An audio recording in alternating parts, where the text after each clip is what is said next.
Surat Yakobus, pasal 1 ayat 1. Salam. Salam dari Yakobus, hamba Allah dan Tuhan Yesus Kristus, kepada kedua belas suku di perantauan.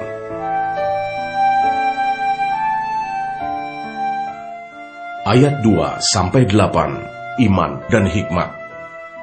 Saudara-saudaraku, anggaplah sebagai suatu kebahagiaan apabila kamu jatuh ke dalam berbagai-bagai pencobaan, sebab kamu tahu bahwa ujian terhadap imanmu itu menghasilkan ketekunan, dan biarkanlah ketekunan itu memperoleh buah yang matang, supaya kamu menjadi sempurna dan utuh dan tak kekurangan suatu apapun.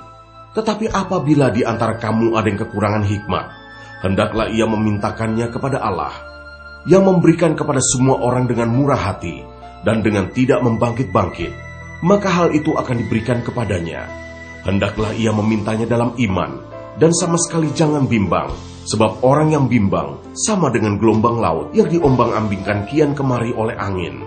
Orang yang demikian janganlah mengira bahwa ia akan menerima sesuatu dari Tuhan, sebab orang yang mendua hati tidak akan tenang dalam hidupnya.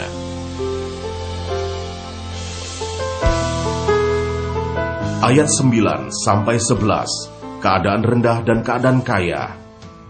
Baiklah saudara yang berada dalam keadaan yang rendah bermegah karena kedudukannya yang tinggi, dan orang kaya karena kedudukannya yang rendah, sebab ia akan lenyap seperti bunga rumput. Karena matahari terbit dengan panasnya yang terik, dan melayukan rumput itu, sehingga gugurlah bunganya, dan hilanglah semaraknya. Demikian jugalah halnya dengan orang kaya, di tengah-tengah segala usahanya ia akan lenyap.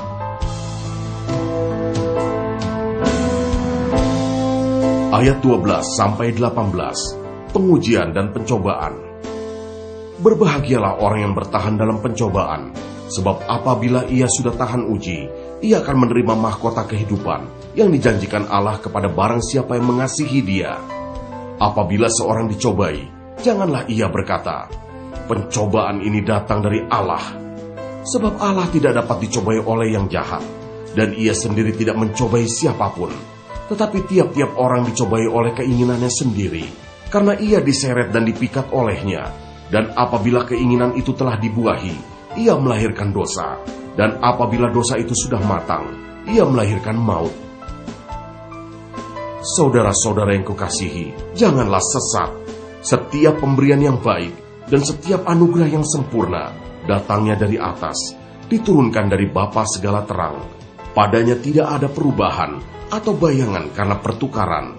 Atas kehendaknya sendiri, Ia telah menjadikan kita oleh firman kebenaran, supaya kita pada tingkat yang tertentu menjadi anak sulung di antara semua ciptaannya.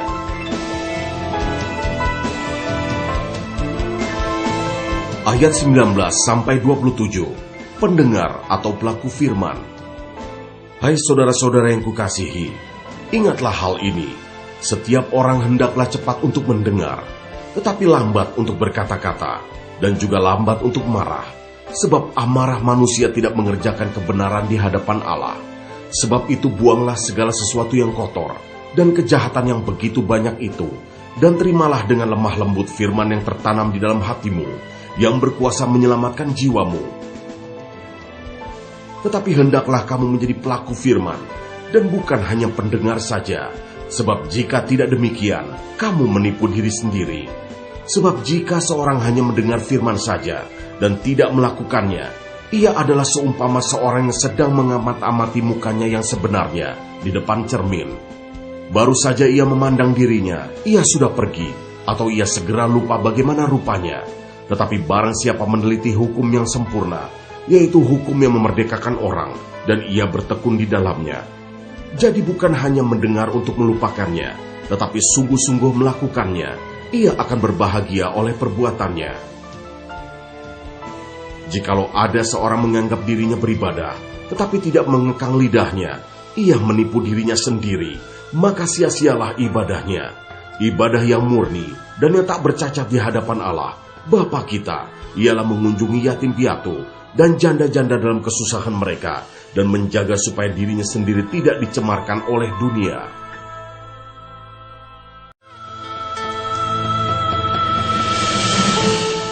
Surat Yakobus, pasal 2 ayat 1-13. jangan memandang muka. Saudara-saudaraku, sebagai orang yang beriman kepada Yesus Kristus, Tuhan kita yang mulia, janganlah iman itu kamu amalkan dengan memandang muka. Sebab jika ada seorang masuk ke dalam kumpulanmu dengan memakai cincin emas dan pakaian indah, dan datang juga seorang miskin ke situ dengan memakai pakaian buruk, dan kamu menghormati orang yang berpakaian indah itu dan berkata kepadanya, "Silakan Tuan duduk di tempat yang baik ini." Sedangkan kepada orang yang miskin itu kamu berkata, "Berdirilah di sana," atau "Duduklah di lantai ini, dekat tumpuan kakiku." Bukankah kamu telah membuat pembedaan di dalam hatimu dan bertindak sebagai hakim dengan pikiran yang jahat? Dengarkanlah, hai saudara-saudara yang kukasihi, bukankah Allah memilih orang-orang yang dianggap miskin oleh dunia ini untuk menjadi kaya dalam iman dan menjadi ahli waris kerajaan yang telah dijanjikannya kepada barang siapa yang mengasihi Dia? Tetapi kamu telah menghinakan orang-orang miskin. Bukankah justru orang-orang kaya yang menindas kamu dan yang menyeret kamu ke pengadilan? Bukankah mereka yang menghujat nama yang mulia, yang olehnya kamu menjadi milik Allah? Akan tetapi, jikalau kamu menjalankan hukum utama yang tertulis dalam kitab suci, kasihilah sesamamu manusia seperti dirimu sendiri, kamu berbuat baik. Tetapi jikalau kamu memandang muka, kamu berbuat dosa, dan oleh hukum itu menjadi nyata bahwa kamu melakukan pelanggaran. Sebab barang siapa menuruti seluruh hukum itu, tetapi mengabaikan satu bagian daripadanya, ia bersalah terhadap seluruhnya. Sebab ia yang mengatakan, "Jangan berzinah," ia mengatakan juga, "Jangan membunuh." Jadi jika kamu tidak berzinah, tetapi membunuh, maka kamu menjadi pelanggar hukum juga. Berkatalah dan berlakulah seperti orang-orang yang akan dihakimi oleh hukum yang memerdekakan orang. Sebab penghakiman yang tak berbelas kasihan akan berlaku atas orang yang tidak berbelas kasihan, tetapi belas kasihan akan menang atas penghakiman.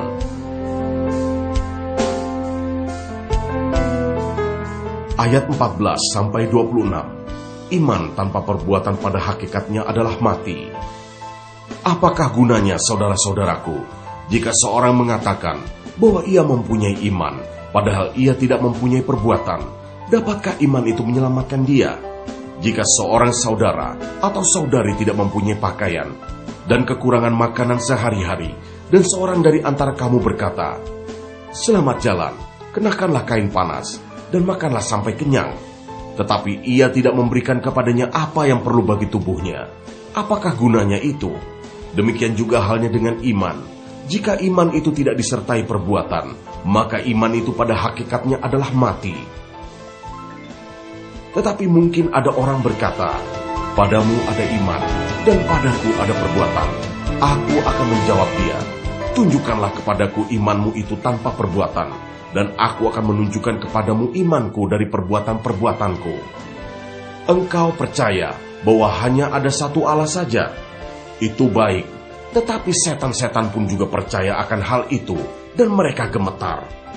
Hai manusia yang bebal, maukah engkau mengakui sekarang bahwa iman tanpa perbuatan adalah iman yang kosong? Bukankah Abraham bapa kita dibenarkan karena perbuatan-perbuatannya ketika ia mempersembahkan Ishak, anaknya, di atas mezbah? Kamu lihat bahwa iman bekerja sama dengan perbuatan-perbuatan, dan oleh perbuatan-perbuatan itu iman menjadi sempurna. Dengan jalan demikian, genaplah nas yang mengatakan, "Lalu percayalah Abraham kepada Allah, maka Allah memperhitungkan hal itu kepadanya sebagai kebenaran." Karena itu Abraham disebut sahabat Allah.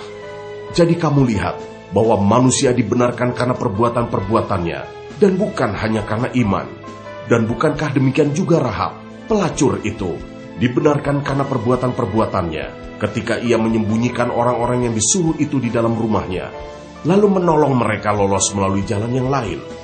Sebab seperti tubuh tanpa roh adalah mati, demikian jugalah iman tanpa perbuatan-perbuatan adalah mati.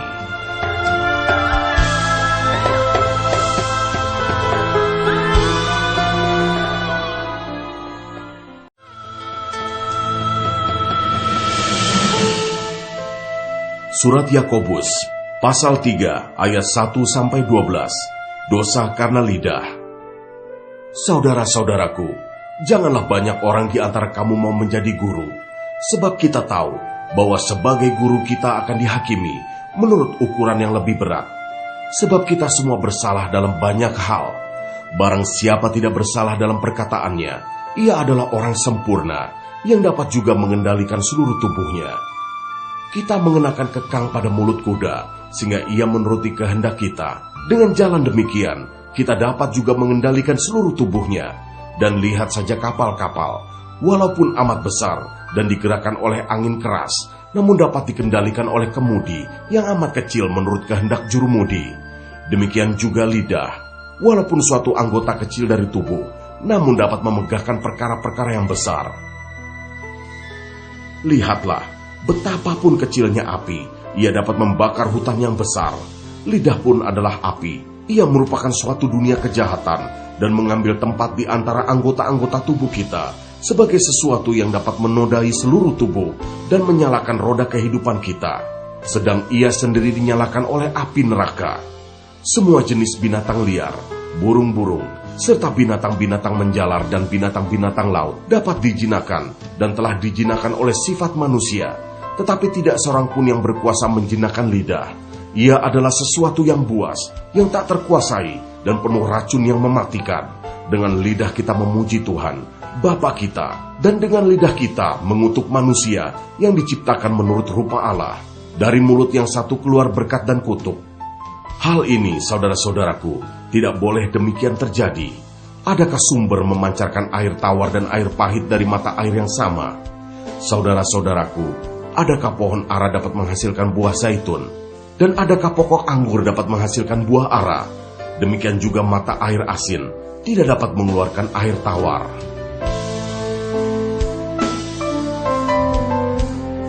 Ayat 13-18. Hikmat yang dari atas. Siapakah di antara kamu yang bijak dan berbudi? Baiklah ia dengan cara hidup yang baik menyatakan perbuatannya oleh hikmat yang lahir dari kelemah lembutan. Jika kamu menaruh perasaan iri hati dan kamu mementingkan diri sendiri, janganlah kamu memegahkan diri, dan janganlah berdusta melawan kebenaran. Itu bukanlah hikmat yang datang dari atas, tetapi dari dunia, dari nafsu manusia, dari setan-setan. Sebab di mana ada iri hati dan mementingkan diri sendiri, di situ ada kekacauan dan segala macam perbuatan jahat. Tetapi hikmat yang dari atas adalah pertama-tama murni, selanjutnya pendamai, peramah, penurut, penuh belas kasihan, dan buah-buah yang baik, tidak memihak dan tidak munafik, dan buah yang terdiri dari kebenaran ditaburkan dalam damai untuk mereka yang mengadakan damai.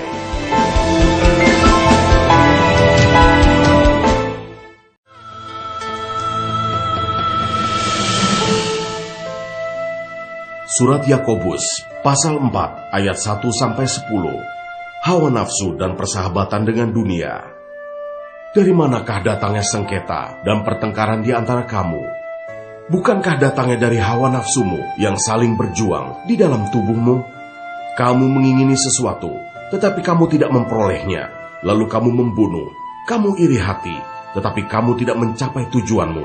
Lalu kamu bertengkar dan kamu berkelahi. Kamu tidak memperoleh apa-apa karena kamu tidak berdoa. Atau kamu berdoa juga, tetapi kamu tidak menerima apa-apa karena kamu salah berdoa. Sebab yang kamu minta itu hendak kamu habiskan untuk memuaskan hawa nafsumu. Hai kamu, orang-orang yang tidak setia, tidakkah kamu tahu bahwa persahabatan dengan dunia adalah permusuhan dengan Allah? Jadi barang siapa hendak menjadi sahabat dunia ini, ia menjadikan dirinya musuh Allah. Janganlah kamu menyangka bahwa kitab suci tanpa alasan berkata, roh yang ditempatkan Allah di dalam diri kita diingininya dengan cemburu. Tetapi kasih karunia yang dianugerahkannya kepada kita lebih besar daripada itu. Karena itu ia katakan, Allah menentang orang yang congkak, tetapi mengasihani orang yang rendah hati. Karena itu tunduklah kepada Allah dan lawanlah iblis, maka ia akan lari daripadamu. Mendekatlah kepada Allah dan ia akan mendekat kepadamu. Tahirkanlah tanganmu, hai kamu orang-orang berdosa, dan sucikanlah hatimu, hai kamu yang mendua hati. Sadarilah kemalanganmu, berdukacita dan merataplah. Hendaklah tertawamu kamu ganti dengan ratap, dan sukacitamu dengan dukacita. Rendahkanlah dirimu di hadapan Tuhan, dan Ia akan meninggikan kamu.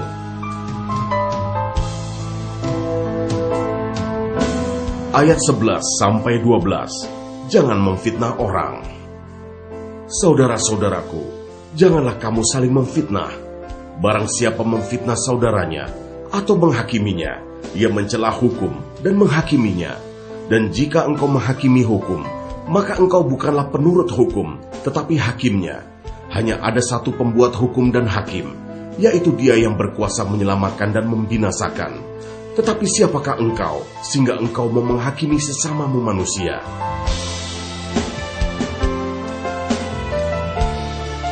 Ayat 13-17. Jangan melupakan Tuhan dalam perencanaan.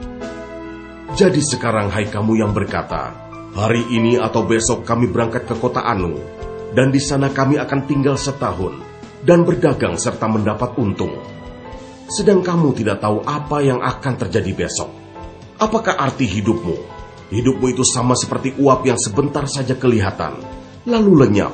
Sebenarnya kamu harus berkata, jika Tuhan menghendakinya, kami akan hidup dan berbuat ini dan itu. Tetapi sekarang kamu memegahkan diri dalam congkakmu, dan semua kemegahan yang demikian adalah salah. Jadi jika seorang tahu bagaimana ia harus berbuat baik, tetapi ia tidak melakukannya, ia berdosa.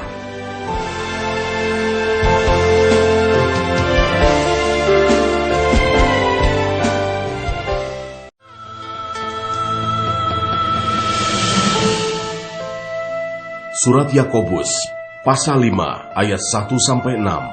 Peringatan kepada orang kaya. Jadi sekarang hai kamu orang-orang kaya, menangislah dan merataplah atas sengsara yang akan menimpa kamu. Kekayaanmu sudah busuk, dan pakaianmu telah dimakan ngengat. Emas dan perakmu sudah berkarat, dan karatnya akan menjadi kesaksian terhadap kamu, dan akan memakan dagingmu seperti api.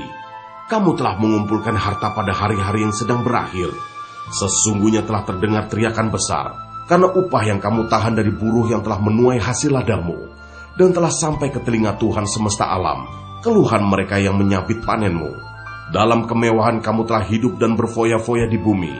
Kamu telah memuaskan hatimu, sama seperti pada hari penyembelihan. Kamu telah menghukum, bahkan membunuh orang yang benar, dan ia tidak dapat melawan kamu.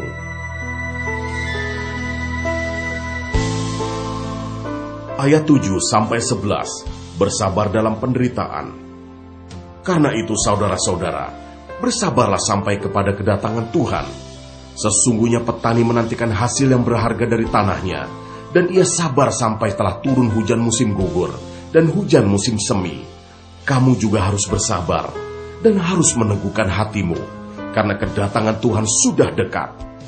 Saudara-saudara, janganlah kamu bersungut-sungut dan saling mempersalahkan, supaya kamu jangan dihukum. Sesungguhnya hakim telah berdiri di ambang pintu. Saudara-saudara, turutilah teladan penderitaan dan kesabaran para nabi yang telah berbicara demi nama Tuhan.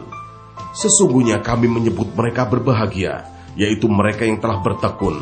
Kamu telah mendengar tentang ketekunan Ayub, dan kamu telah tahu apa yang pada akhirnya disediakan Tuhan baginya, karena Tuhan Maha Penyayang dan penuh belas kasihan.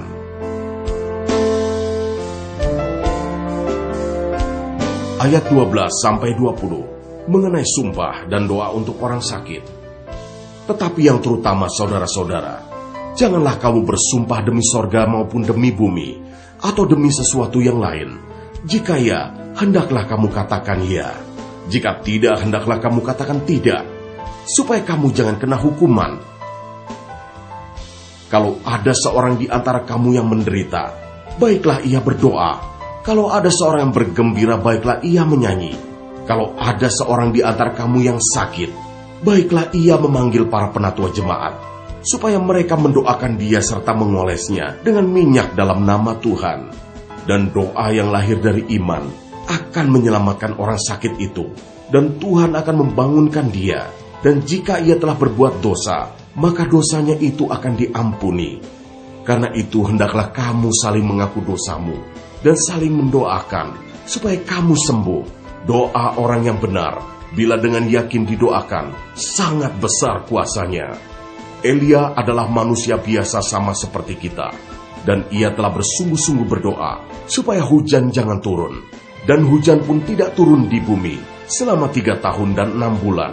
Lalu ia berdoa pula, dan langit menurunkan hujan, dan bumi pun mengeluarkan buahnya.